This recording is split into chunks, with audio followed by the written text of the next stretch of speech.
PV is equal to nRT. Listen ना, अब अगर आइसोथर्मल बोला, मैं बहुत सारे रूप आपके सामने रखने वाला हूं, 3 तो रख ही दूंगा। अगर आइसोथर्मल बोल दिया तो टेम्परेचर तो कांस्टेंट हो गया भैया। टेम्परेचर कांस्टेंट मतलब आर भी कांस्टेंट है, टी भी कांस्टेंट है, एन तो नंबर ऑफ मोल है, तो क्या PV is equal to constant. बहुत बढ़िया, वेरी गुड, जितने बच्चों को ये बात क्लियर थी। आइसोथर्मल का मतलब टी इज कांस्टेंट, ये भाई PV is constant. PV is constant मतलब PV is equal to K, V गया नीचे, P is equal to K by V, मतलब P is inversely proportional to P is, ये वाली बात बहुत ज्यादा जरूरी है। कब? आइसोथर्मल। आगे सुन, आइसोबारिक ले लेते हैं, बारिक चोरिक में का बारिक, तो भैया प्रेशर इज कांस्टेंट नहीं वे कांस्टेंट, प्रेशर इज लोखंडे, पीवी इज इक्वल टू, तो आप प्रेशर को भगा दो, प्रेशर कांस्टेंट है ना, प्रेशर को आर के साथ भेजो, जो कांस्टेंट है उसके आर के पास कर दो, क्योंकि आर भी तो कांस्टेंट है, समझा। कांस्टेंट्स को एक तरफ कर दो, तो PV is equal to NRT, pressure is constant, तो V is equal to NRT upon, अरे हाँ ना बोल, आर कांस्टेंट तो पहले से ही है, क्या प्रेशर भी कांस्टेंट हो गया? हाँ, आइसोथर्मल नहीं बोला है, वरना टेम्परेचर भी क्या होता है? कांस्टेंट।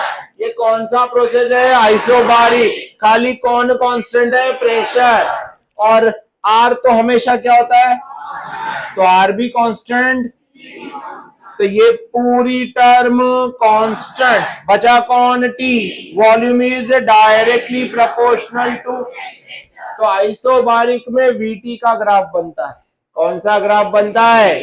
वीटी। तुम्हें थोड़ा समझा? नहीं समझ में आ रहा है? वर्ड यूज्ड है isobaric, pressure is constant, pressure को उधर भेज देना। दिमाग कैसे चलाना है? प्रेशर कांस्टेंट बोला है, पी को आर के साथ भेज, जो कांस्टेंट बोला है उसको आर के साथ भेज, और आर के साथ मिला के उसको कांस्टेंट कर दे। ऊपर है, बची हुई क्वांटिटी ऊपर है, मतलब जैसे टेम्परेचर ऊपर है तो इसके साथ वो डायरेक्टली प्रोपोर्शनल, बची हुई क्वांटिटी नीचे है तो उसके साथ वो इनवर्सली प्रोपोर्शनल, जैसे इधर हुआ था कि बचा कौन था? वॉल्यूम, तो वॉल्यूम हो गया इनवर्सली। क्या आपको समझा है? थोड़ा सा पक्का समझा है? ये बेसिक होता है जब हम ग्राफ थर्मोडायनेमिक्स सॉल्व करने जा रहे हैं। This is isothermal and this is isothermal. जो सवाल अभी आपने लिखा है उसी के नीचे कहीं पेज पर या एक अच्छे पेज पर इंपॉर्टेंट नॉलेज जल्दी लिखो।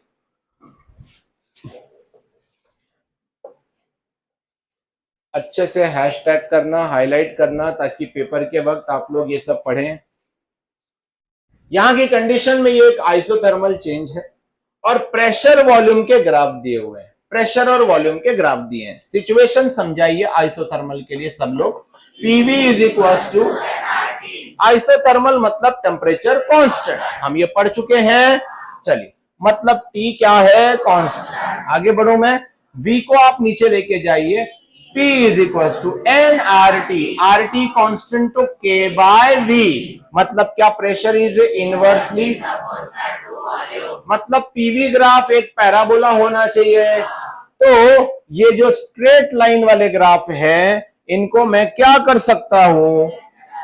कैंसल। ये कैंसल हो गए दोस्तों, खाली ये पैराबोलिक ग्राफ ही हमारे लिए अलाउड है। सही जवाब। आगे बढ़ते हैं, चलिए। कंडीशन दी थी रिप्रेजेंटेड फॉर 3 डिफरेंट टेम्परेचर, जो कि मैंने यहां नहीं लिखा। T3 greater than T2 greater than एज। अब इस पैराबोलिक ग्राफ में मेरे दोस्तों, ये प्रेशर है, ये वॉल्यूम है। ऐसे पैराबोलिक ग्राफ में अगर ये T3 ग्रेटर देन T2 बोला है तो सबसे ऊपर ये आना चाहिए, समझ गए? फिर कौन आना चाहिए? और फिर कौन आना चाहिए? जो सबसे छोटा है। चेक कर लेते हैं कौन सा ग्राफ इसका आंसर दे रहा है। कौन सा ग्राफ दे रहा है? कौन सा? कितनों को समझ में आ गया है? पक्का?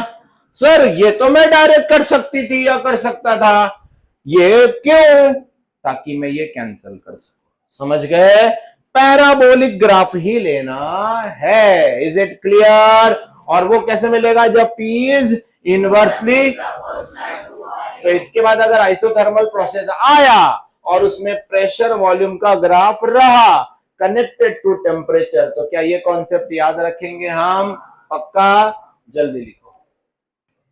ओके, बता दो कैसे एक्सप्लेन कर दोगे? ठाकरे जी देखो, इसमें से कौन सा करेक्ट है थर्मोडायनेमिक प्रोसेस, ये पूछा है।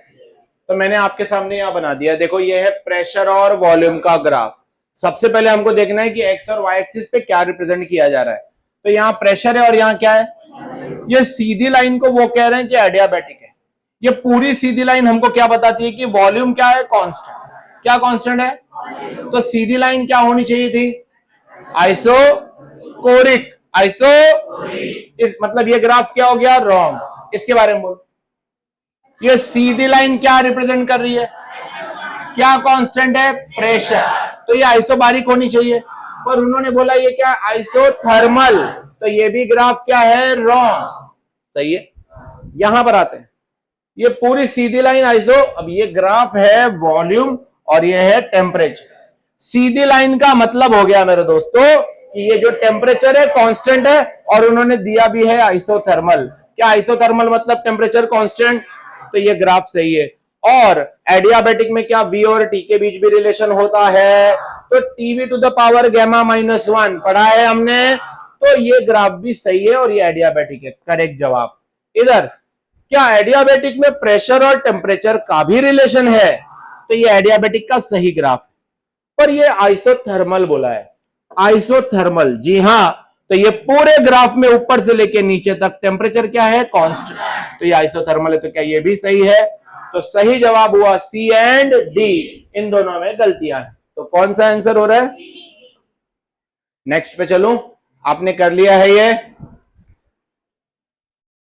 चलो, कितना समझते हो वो बताओ। इस सवाल में 4 प्रोसेस सीरीज में कैसे दिए हैं? पहला, दूसरा, पहले इनको खत्म करते हैं। आइसोकोरिक मतलब वॉल्यूम कांस्टेंट, आइसोबारिक मतलब। तो क्या ये वॉल्यूम का ग्राफ है? तो क्या ये आइसोकोरिक है? तो आइसोकोरिक कौन है? डी। आइसोबारिक प्रेशर कांस्टेंट, क्या ये प्रेशर कांस्टेंट है? तो ये कौन है भाई? अब ऐसा कोई भी ग्राफ आ जाए बना दोगे आंसर। अब बात फंसेगी आइसोथर्मल और एडियाबैटिक। तो हमने क्या पढ़ा है कि slope of adiabatic is greater than slope of isothermal.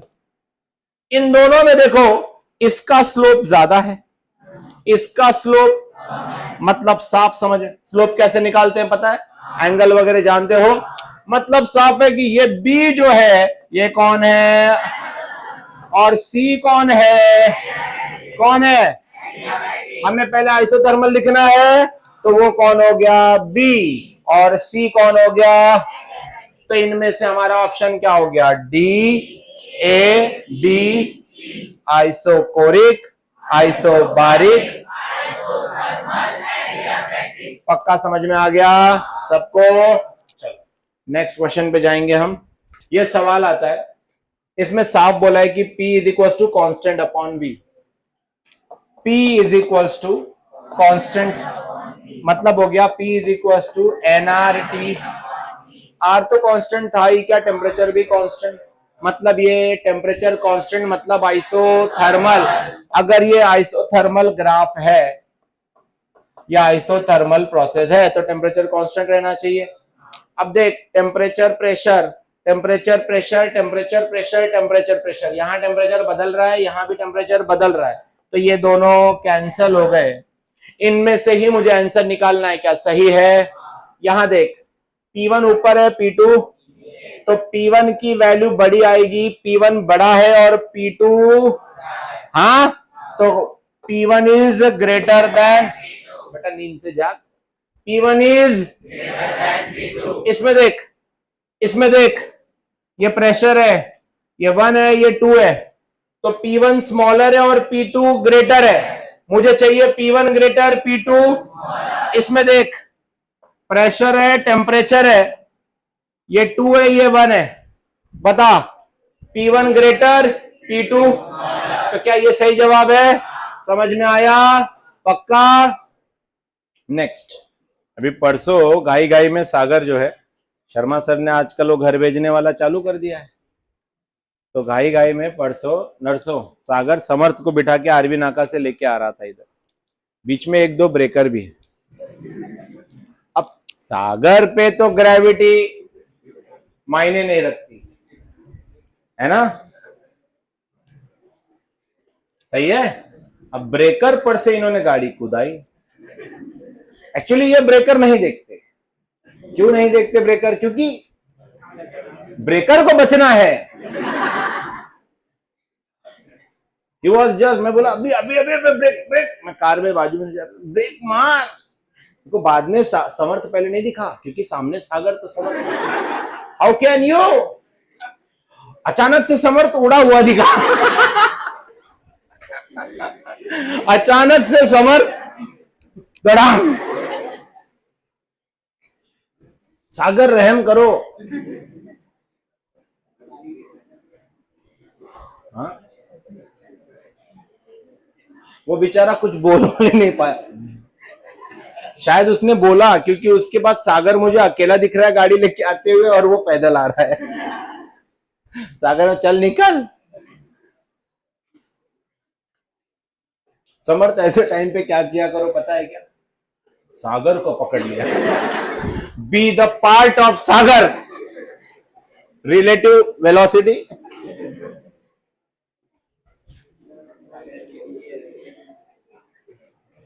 इस ग्राफ को जो नहीं समझ पाए एक बार इधर ध्यान से देख लें, देखें प्लीज। यहां वॉल्यूम और टेम्परेचर, बस हो गया, इधर देखो बेटा, कल दूसरी कहानी बताऊंगा। यहां वॉल्यूम, कल नहीं, कल ये नहीं है ना, क्लास नहीं है कल, कल तो तुम बड़े खुश रहोगे।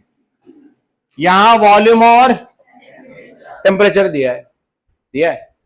हमने ये 2 ग्राफ यहां बना रखे हैं और इनकी रीडिंग में यहां बोला है कि ये P1 है और ये, तो साफ साफ समझ में आ जा रहा है यहां पे वॉल्यूम और टेम्परेचर का केस। प्रेशर में हमने वॉल्यूम इज इनवर्सली क्या पढ़ के रखा हुआ है? प्रेशर। तो इस केस के लिए वॉल्यूम ग्रेटर है और इस केस के लिए वॉल्यूम कम है, तो कंडीशन बता रही है कि V2 ग्रेटर देन, अगर V2 ग्रेटर देन V1 हुआ तो P1, समझा कुछ? नहीं समझा? पक्का? सबको समझा? जाओगे आप?